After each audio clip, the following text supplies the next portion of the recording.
the footnotes of Shaykh al-Fawzan. Shaykh al-Fawzan says here, commenting upon like this passage, the meaning of ubudiyya then, فَمَعْنَى الْعُبُودِيَّةِ أَنْ يُعَلِّقَ الْإِنسَانِ أُمُورَهُ بِاللَّهِ.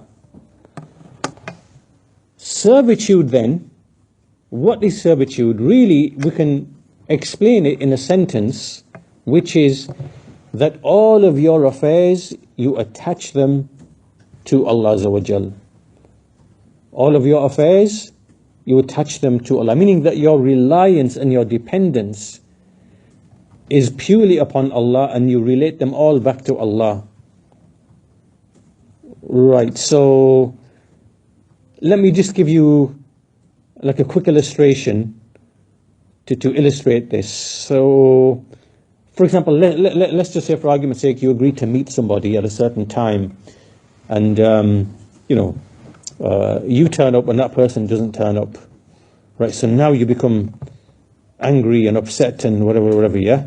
This person is really angry and upset, and he wasn't able to fulfill whatever objective he was supposed to fulfill, and now this person is really upset and angry, right? That's one person. Another person would be in the same situation, but he'll think, no, qadar Allah, okay, it didn't happen, so whatever Allah decreed. And even though that person is at fault, obviously that person is still to blame. You're not saying we don't blame that person. That person is still to blame. But here, this person realizes ultimately my affairs are under Allah's control, and on this occasion it just so happened that Allah didn't decree and will this thing for me to proceed. Right? So he's not like, this first person was angry with the situation. So in a way, he's kind of like finding fault with the decree of Allah Azza wa Jal. Right? That still doesn't mean that person shouldn't be blamed. He should be blamed. But here this person is kind of like, it's almost like you are angry with Allah's decree, because Allah is the one who decreed the situation. Right?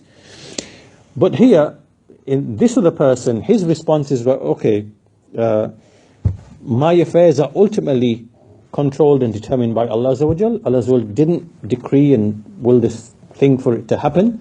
So, tawakkal upon Allah, maybe it'll happen another way or whatever, right? In other words, like here, this person, he's tying his affairs to Allah, right? Whereas this person tied his affair to that person, which is why it's made him angry and upset, and almost in a way like, being upset with the decree of Allah Azza wa Jal. So from this simple example that I've given you, is just showing like the difference between, like, you can see this difference in people's behaviors. People behave and react in different ways. And from that you can see the difference between the person who truly is attaching his affairs, who recognizes his affairs are ultimately, he ties them to Allah Azza wa Jalla and His decree, and the people who are not like that, right? So this is a good definition for ma'na al-ubudiyya. Like, this is another way to define ubudiyya. Who is the one who is truly in servitude to Allah? Well, he said, it is that أَن يُعَلِّقَ الْإِنسَانِ أُمُورَهُ بِاللَّهِ, that a person, he attaches or relegates all of his affairs to Allah. So he says, وَعَلِّقْ أُمُورَكَ وَأَطْمَاعَكَ وَرَجَاءَكَ وَخَوْفَكَ وَمَحَبَّتَكَ بِاللَّهِ عَزَّ وَجَلَّ. So therefore you should attach all of your affairs, your hopes, your aspirations, your fear of things, your love with Allah Azza wa Jal. They should all be attached to Allah Azza wa Jal. And then he mentions the verse in the Quran, which is the command to Ibrahim alayhi salam, قُلْ إِنَّ صَلَاتِي وَنُسُكِي وَمَحْيَايَ وَمَمَاتِي لِلَّهِ رَبِّ الْعَالَمِينَ لَا شَرِيكَ لَهُ وَبِذَلِكَ أُمِرْتُ وَأَنَا أَوَّلُ الْمُسْلِمِينَ. Say, indeed, my prayer, my sacrifice, my life and my death are all for Allah, the Lord of the worlds. There is no partner to Him. And with that have I been commanded, and I am the first of the Muslimin, the first of those who submit. So, this is what you do, and then obviously you take the means, وَخُذْ بِالْأَسْبَابِ النَّافِئَةِ الْمُفِيدَةِ الَّتِي تُعِينُكَ عَلَى ذَلِكَ. Right, so you attach all your affairs to Allah, then you take the ways and means that will help you to attain those goals. So then Shaykh al-Fawzan continues commenting upon this passage, and he says that the ways and means, al-asbab, the ways and means that Allah has put in His creation, you have to believe that it is Allah who placed them, and He is the one who is the placer of the causes. Like He's the one who created everything and made one thing a means to another thing, right? So for example, He made water the means to life, and He made the sun as a means for other things, and He made the animals as a means for food and for clothing and garments. So everything in the creation, the ways and the means, the causes and their effects, you believe that Allah is the one who placed all of them. He's the one who created them, brought them into existence, and then you are the one who seek aid by way of these things to help you become obedient to Allah. So everything that's been made of ways and means for you in the creation, it's simply something by which you seek aid by way of it to worship Allah Azza wa Jal. So wealth is one of those means, right? Clothing is one of those means. Spouses, partners, marriage, that's another one of those means. So everything in the creation, Allah has made it as a sabab, a means, so that you can seek aid by way of it to help you to worship Allah, to obey Allah. And so this obviously is a bounty from Allah Azza wa Jalla. And that's why in the Quran, Allah reminds us of all of the bounties, of all the favors, of all of the things that we see around us, which are there to aid us in ubudiyyah, in servitude to Allah Azza wa Jalla.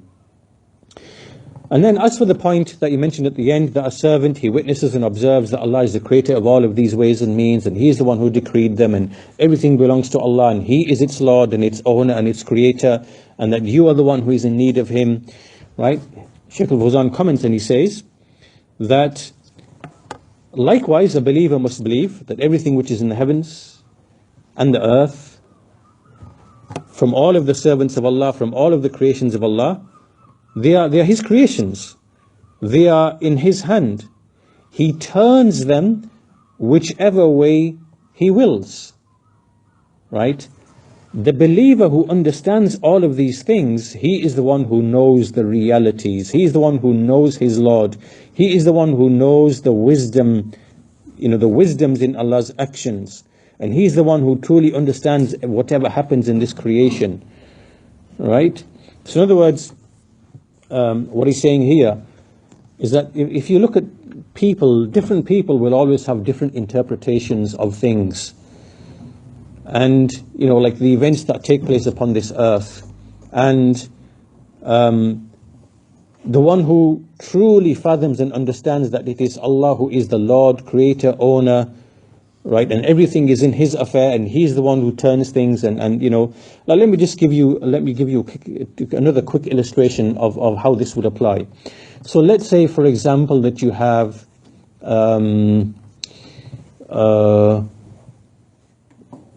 right. So let's say, for example, you have these like takfiris and khawarij and ikhwanis and people like that, of that kind of orientation.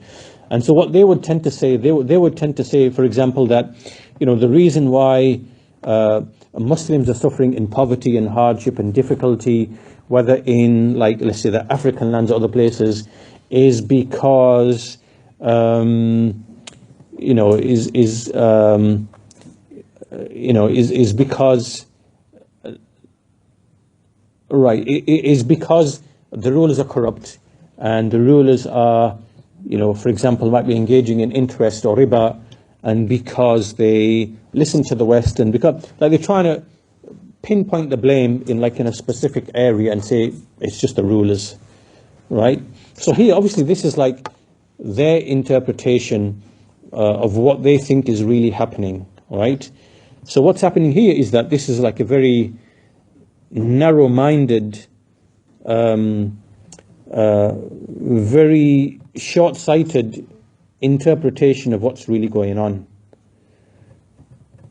But what's really happening, there's much more taking place, right? So what's happening on a what's truly happening on a, when we look at Allah Azza wa Jal, He is the owner, He is the wise one, and He does things for wisdoms. And then we find answers in the Sunnah. So for example, in the Sunnah we read, the Messenger mentioned that, for example, when the people cheat each other, so when you cheat me in trade and I cheat you in trade, and I sell you, 5 kilograms of potatoes, but 3 kilograms is just a rubble and soil, and then you sell me, milk, you dilute it with water, and we start cheating each other in weights and measures. Right? This is what the Messenger said in an authentic hadith, that when the people they cheat in the weights and measures, then what will happen is that there will be drought, and there will be lack of provision, and then the ruler will become tyrannical upon them. So here now we're getting a slightly different picture now than the one that Takfiri and the Khariji and the Ikhwani would try to give you. For him it's just all political and the rulers, right? But what the reality of the situation is, that what's happening here is that, this is Allah's wisdom and His justice and the laws in His creation taking effect, which is that if we cheat each other in the weights and measures, then what will happen is that there's going to be consequences of that. And from those consequences is drought, right? So there'll be famines and droughts, there'll be lack of provision, and the ruler will become tyrannical upon you. So the tyranny of the ruler itself is caused by something else. There's a step before the ruler, right? So here what's happening then is that Allah Azza wa Jal is actually, it is Allah who's turning the ruler against you, the subject, because of some corruption in you, the subject. So now what you see as the ruler is a man who is actually a servant amongst the servants of Allah, whom Allah has unleashed against you. Alright? So this now is a more accurate interpretation of what's actually taking place in Allah's creation. Alright? So the point being that different people, based upon their different levels of knowledge and servitude to Allah and acknowledgement of these types of affairs, they will see things in different ways. That's why Shaykh al-Fawzan says here, this servant is the one who knows the reality, who knows his Lord, and who knows his wisdom in what happens in this creation. Right? And the same, to be honest with you, applies to the disbelievers in their sciences. This is like a huge topic in the modern era.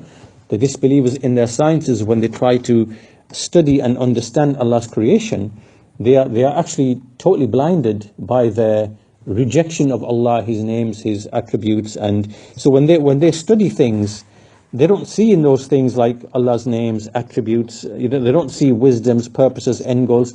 So therefore they are left to kind of reconstruct what they think is happening based upon their own theories, ideas, and they are just completely and utterly misguided in those things. Right? So it happens in terms of the creation as well. Like in fact, Shaykh al-Fawzan continues and he says, as for the one who believes that this, these creations are just, they are independent in their effect, and that everything just is happening by way of nature, by way of the properties of things,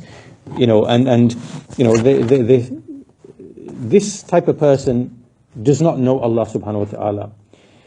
All he knows is the material things and their, and he thinks that these are the ones who are the causes of things, whereas in reality they are only means which Allah has created. They are not the ones who are actually, al-fa'ila, like the effective cause. They are simply means which Allah has created. It is Allah is the one who is the true cause. So anyway, the point being in all of this discussion, what Shaykh al-Fawzan is pointing out is that the type of person who is a true servant of Allah is the one who, first of all, he loves only Allah Azza wa Jal, and for the sake of Allah Azza wa Jal. Right. Then he seeks aid from Allah And the things that he attains and achieves and which come to him, he knows ultimately they came from Allah, not because of his skill, or because he took the means, or because he had some special knowledge, or because he knows that everything is created by Allah, and Allah is the ultimate one who causes, and every means he takes, they were decreed by Allah for him. So in other words, he witnesses the Tawheed of Allah. He knows everything comes from Allah. Allah is his Lord, Allah is his owner. And when a person thinks like this, then he is able to correctly interpret all the events which happen around him. Right? He will see them in the right way. And this is how basically, all of the problems in people's lives are basically, eliminated. If everyone in your household, in your family, whatever is thinking like this, then it eliminates a lot of the problems that happen in households and families. Coming back to this whole thing of loving for the sake of Allah, hating for the sake of Allah, being loyal and disloyal for the sake of Allah, and relying only upon Allah. This eliminates, many of the problems that people basically find themselves in. And then, in fact, let me continue on with the speech of Shaykh al-Fawzan, because it's quite important. So, obviously, he's now explained to us that the servant who sees things in the right way, who will have the correct interpretation of things. And then he says that everything in the heavens and the earth is a creation of Allah. They are his servants. Allah is the one who kind of turns them and controls them, and he either subjects them to your use so that these means and these ways serve you and benefit you, or he can unleash them against you if you are someone who deserves punishment, or if you disobey him, right? In other words, Allah Azza wa Jal is the one who can unleash his own creatures against you. And then he mentions the verse in the Quran, وَلِلَّهِ جُنُودُ السَّمَاوَاتِ وَالْأَرْضِ. To Allah belong the junud. Junud meaning here, like the servants, or the soldiers, or the hosts, or whatever armies. Like Allah has, from his creatures, he has so many, things that he can turn them against his servants. Whether, like the winds. Allah can unleash the winds as he did against some nations of the past. Allah can unleash frogs like he did with the animals, like he did with Fir'aun. Allah can unleash the oceans if he wants. Right? Allah can unleash elephants if he wants. But all of these are from the creatures of Allah, and even from his own slaves. Like he unleashed the Mongols against the Muslims from the east. Or he unleashed the Crusaders from the west over the Muslims, or like he unleashed the European colonialists against the Muslim lands, like in the 16th, 17th, 18th centuries. They are all, even these disbelievers, they are the servants of Allah, like in terms of the universal sense, like we discussed before, right? They are still Allah's servants. He unleashes them against whoever he wills. And likewise, the rulers, he can unleash them against the subjects. The subjects, he can unleash them against the rulers. Right? A wife against the husband against the wife, the children against the parents against the children, or anything and everything. All of these are the hosts, the soldiers, the things that Allah can mobilize against whomever he wills, for whatever reason, for his wisdom. Right? So Shaykh al-Fawzan says, so Allah unleashes these creations against you. And everything is in the hand of Allah Azza wa Jal. تَبَارَكَ الَّذِي بِيَدِهِ الْمُلْكِ وَهُوَ عَلَى كُلِّ شَيْءٍ قَدِيرٌ. Blessed be the one in whose hand is the dominion, and he has power and control over every single thing. So everything is in the hand of Allah. So once you know and understand this, why are you turning to other than Allah? Why should you turn to other than? Why should you be in need of other than Allah? Why do you request things from other than Allah in a way that you depend upon them and your heart is attached to them? How can this be? Right? So you should know that everything is in Allah's hand, and everything is in obedience to Allah, whether it is done willingly or by compulsion, because even the kuffar and the shayateen, in whatever they do, they are ultimately under Allah's universal will, right? Even though they're upon disbelief, nevertheless, they cannot escape outside of what Allah has willed for them. So basically, they are obeying the decrees of Allah. Whatever Allah has decreed for them, they are obedient to those decrees. So in that respect, they are obeying Allah in the universal sense. But obviously, they are disobeying Allah when it comes to their disbelief and everything else. So as the Shaykh says, they are still His servants. So the disbelievers are His servants. Like Fir'aun as a disbeliever, he is still a slave of Allah who is doing whatever Allah decreed for him to do, even though he is an arrogant disbeliever, right? He's just simply obeying the creational laws of Allah Azza wa Jal. So even the shayateen, the devils, they obey the decrees of Allah with respect to them, because they are also Allah's creatures, Allah's slaves, right? So here, this obedience is like by way of Allah's creational laws that they are obeying Him. وَلَهُ أَسْلَمَ مَنْ فِي السَّمَاوَاتِ وَالْأَرْضِ طَوْءًا وَكَرْهًا وَإِلَيْهِ يُرْجَعُونَ. To Him submits everything in the heavens and the earth, whether willingly or unwillingly, and to Him will they be returned. As for the believer, he, out of choice, he obeys Allah Azza wa Jal. Right? So everything in the creation, whether there's jinn, shayateen, men, believers, disbelievers, they are all in the hand of Allah, and they obey Him, like they follow His creational law. لَهُ مَا فِي السَّمَاوَاتِ وَالْأَرْضِ كُلٌّ لَهُ قَانِتُونَ. To Allah belongs what is in the heavens and the earth, and everything is in submission, is in submission to Him.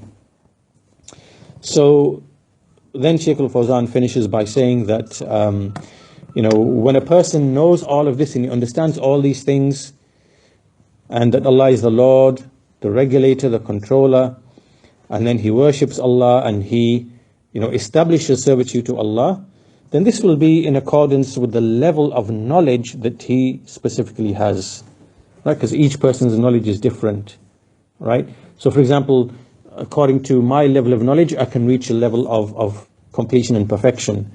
But then there's another person who has, more level of knowledge, and he reaches his level of perfection. So everyone's actually different. And this is something that Allah has decreed. He's divided everything for each person. So He's decreed for you, for you, for you, for you, for you, whatever is your level of ubudiyyah, right? So Allah is the one who distributes all of this. Allah is the one who decrees and determines all of this. Everything is in Allah's control. He apportions everything, piety, righteousness, ubudiyyah, to different servants, different levels according to His wisdom. So anyway, that's the end of the commentary of Shaykh al-Fawzan. We will finish on this point. So really, what we've discussed today really is just this section. We've outlined and highlighted 3 more categories of people, right, in relation to ubudiyyah. Last week we mentioned the person, who he doesn't seek servitude, but nevertheless he's aided in the worldly affairs. This person, is ruined, and he hasn't really established the kalima la ilaha illallah. Then we have another person who wants to be, in servitude to Allah, but he's not seeking aid and assistance from Allah, not relying upon Him, so he will not achieve his objective. And then you have another person who basically, he actually turns to other than Allah and seeks help from other than Allah, right? And this will be a ruin upon him, because other than Allah cannot aid him or help him in any way, right? So he goes in that direction.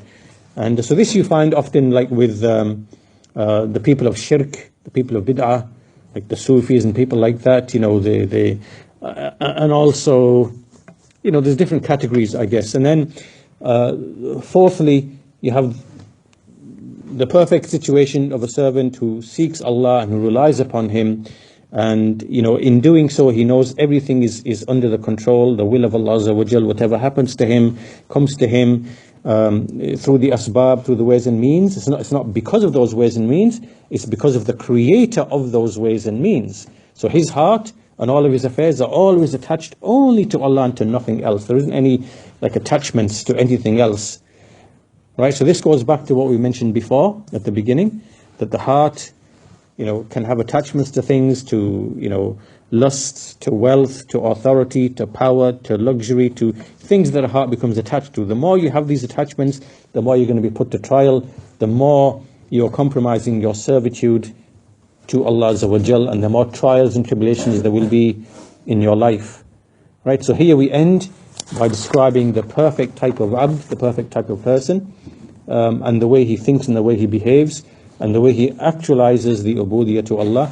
So we'll stop on that point. In the next lesson, Ibn Taymiyyah rahimahullah, he just simply discusses like how the people have different variations, they have different levels in this issue of ubudiyyah, and in ibadah, and in isti'anah, and in tawakkul, right?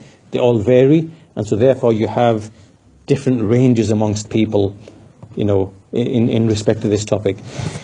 So we'll stop there, inshallah. We'll continue next week. Walhamdulillahi Rabbil Alameen. Wa sallallahu ala nabina Muhammad wa ala alihi wa sahbihi ajma'in.